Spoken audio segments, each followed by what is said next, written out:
Sunday মানেই কিন্তু খাসির মাংসের পাতলা ঝোল। আগের দিন রাতেই মেয়ে আর বাবা মিলে ঠিক করে রেখেছে সানডে লাঞ্চে কী খাওয়া হবে। সেই প্ল্যান মতোই কিন্তু আজ আনা হয়েছে মাটন। তো বন্ধুরা, আমি রূপা।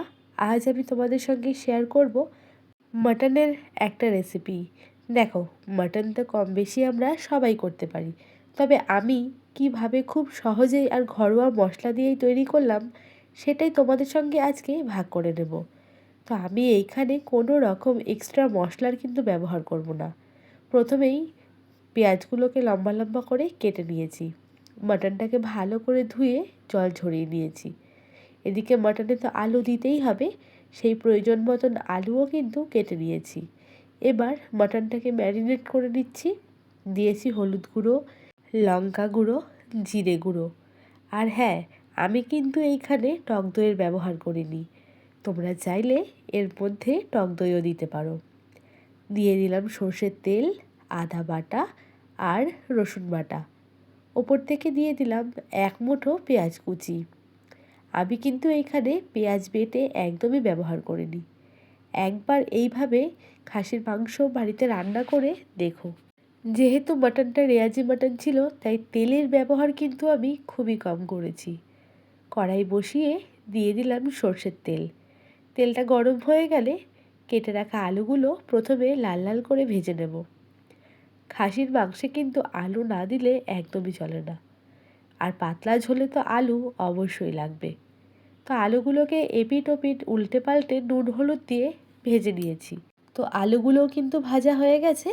এবার তেল ঝরিয়ে ভেজে রাখা আলুগুলোকে আমি তুলে নিচ্ছি।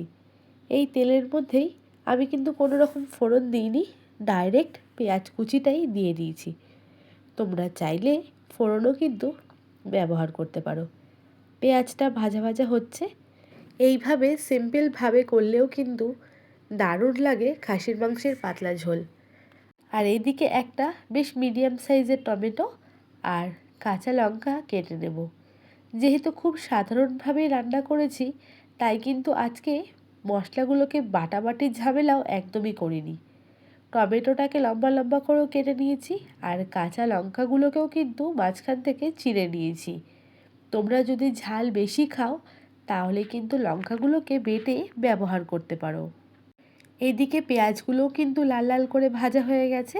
এর ওপরে দিয়ে দিলাম হাফ চামচ মতন রসুন বাটা আর হাফ চামচ মতন আদা বাটা। যেহেতু আগেও ব্যবহার করেছি, তাই কিন্তু এখন অল্পই ব্যবহার করলাম। এরপরে কেটে রাখা টমেটো আর কাঁচা লঙ্কাগুলো ওপর থেকে দিয়ে ভালো করে নাড়াচাড়া করে একটু ভাজা ভাজা করে নেব, যাতে টমেটোগুলো একটু নরম হয়ে যায়। এটা ভাজা ভাজা হয়ে গেলে ম্যারিনেট করা মাটনটাও ওপর থেকে দিয়ে দেব। যেহেতু মাংসের মধ্যে চর্বির পরিমাণটা একটু বেশি রয়েছে, তাই কিন্তু আমি খুবই কম তেলে আজকের রান্নাটা করছি। আর তেল কম খাওয়া কিন্তু আমাদের স্বাস্থ্যের পক্ষে এমনিতেও অনেকটাই উপকারী। তাই জন্য আমি মাংসের চর্বি থাকার কারণে কম তেলেই কিন্তু আজকের রান্নাটা করব। তো ভালো করে খুন্তি দিয়ে নাড়াচাড়া করে মাটনটাকে ঢেকে একদম মিডিয়াম ফ্লেমে 10 মিনিট রেখে দিয়েছি। 10 মিনিট পরে ঢাকনা খুলে আবারও বেশ ভালো করে একটু নাড়াচাড়া করে নেব। মাংসে কিন্তু খুব বেশি একটা জল বেরোয়নি, কারণ আমি এখানে কিন্তু দইয়ের ব্যবহার একদমই করিনি। তোমরা যদি মনে করো যে দই দেবে, তাহলে কিন্তু অবশ্যই এর মধ্যে টক দইয়ের ব্যবহার করতে পারো। আগেকার দিনে আমার মাকে দেখতাম যে রান্নায় কিন্তু টক দইয়ের ব্যবহার একদমই করতো না, মাংসে তো করতোই না। কিন্তু এখন আমাদের পাল্লায় পড়েই কিন্তু মাংসে টক দইয়ের ব্যবহার করে। টক দই ছাড়াও কিন্তু খাসির মাংস খেতে খুব একটা খারাপ লাগে না। তো আবারও ভালো করে একটু নাড়াচাড়া করে নিচ্ছি।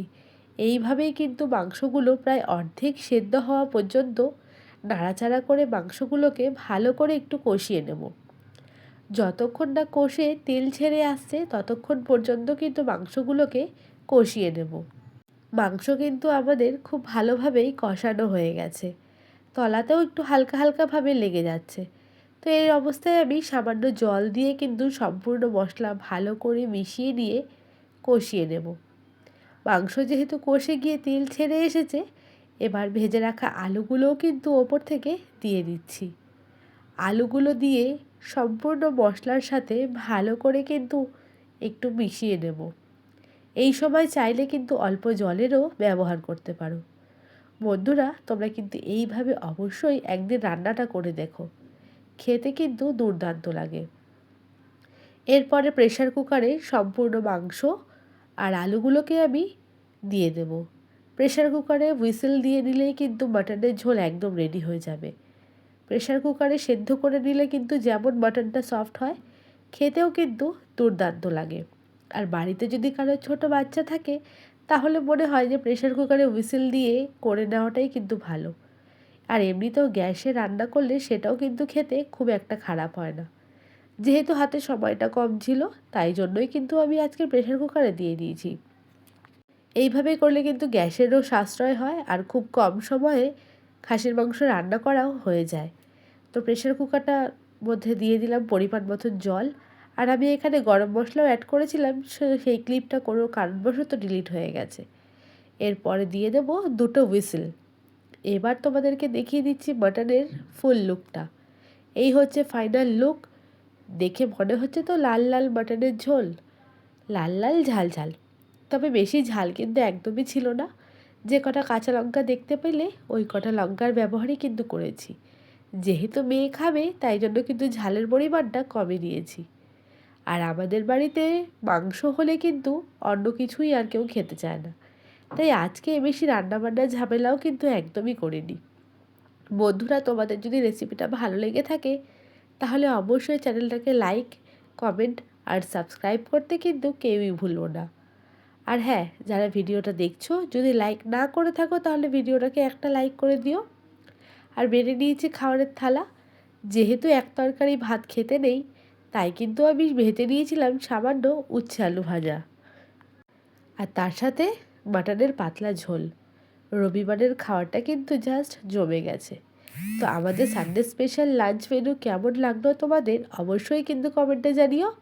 ভালো লাগলে লাইক, শেয়ার, কমেন্ট করো। আর নতুন এসে থাকলে চ্যানেলটাকে সাবস্ক্রাইব করতে কিন্তু কেউই ভুলো না।